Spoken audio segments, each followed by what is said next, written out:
Welcome to our deep dive. Glad to be here. So today we're digging into some really interesting thoughts from a daily devotion. It's called Return to God's Path.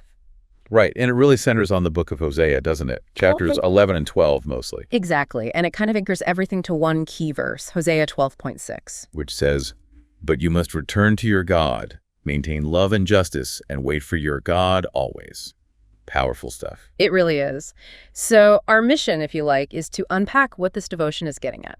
Looking at what it means to wander, how it describes God calling people back. And crucially, how it suggests applying these ideas. Love, justice, and that waiting, that trust. Okay, so first off, how does this piece talk about wandering? It's quite specific. It is. It doesn't just say, people messed up. No, it really points the finger at self-reliance, like depending completely on yourself. Right. It paints this picture of people chasing their own goals, using only their own strength. And basically forgetting the ways the source says God intended for them. It's less about specific bad acts and more about where you place your trust. Yeah, trusting yourself over God, according to this writing. That feels very relevant, doesn't it? That idea of self-reliance being the main way we stray. Definitely. We hear pull yourself up by your bootstraps all the time. But this source argues true peace isn't there. It says it's found when you walk in God's way, not our own. But even when people have wandered off like that, the devotion talks about God's loving call back home. Yeah, it frames it as, come back, I have something better for you. Which brings us to that first main point. What is this callback, according to the source? Well, it sees Hosea describing people kind of caught up in dishonesty in their own success. Right. And the call isn't just, hey, come back.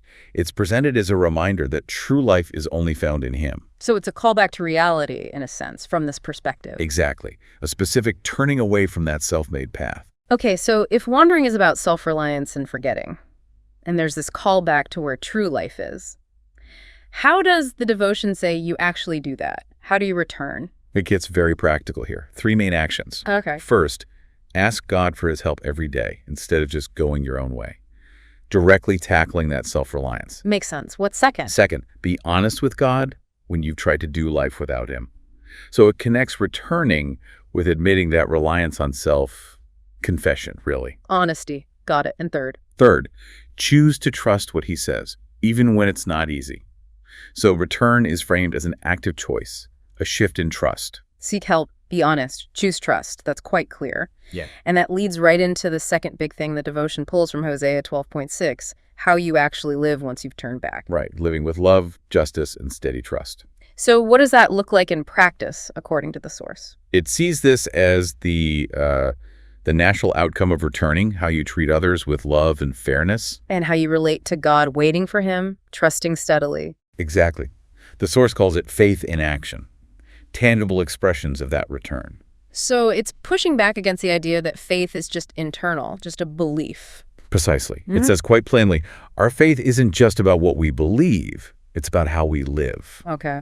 And it argues that God loves to see his people caring for others and trusting him no matter what. These actions are seen as pleasing. And does it give concrete examples, day-to-day stuff? Oh, yeah, very much so. Things like show kindness and patience to your family and friends today. Simple, but not always easy. Sure. What else? Being fair at work. Be fair and honest in your work, even when no one's watching. Integrity. And then linking back to trust, it says, when you're tempted to worry, wait for God to lead you instead of rushing ahead. Okay, that waiting theme again. Yeah, it pops up quite a bit. So let's sort of wrap this up. Looking back at this return to God's path devotion. We see it frames wandering as really being about self-reliance, about forgetting God's ways. But then it strongly emphasizes what it calls God's loving, persistent call to come back. And it gives that clear 3-step path for returning. Ask for help daily, be honest about going it alone, and actively choose to trust. And then the way you live after returning is shaped by love, justice, and this steady trust. Which translates into those practical things, kindness, fairness, and importantly, waiting on God when you feel anxious or rushed. Right. The devotion actually ends with a prayer asking for help with exactly that living with love, justice, trust, and that single word summary, return. And it adds that God is waiting to lead you with love. That idea of waiting is really woven through. It really is. It's in the main verse, wait for your God always.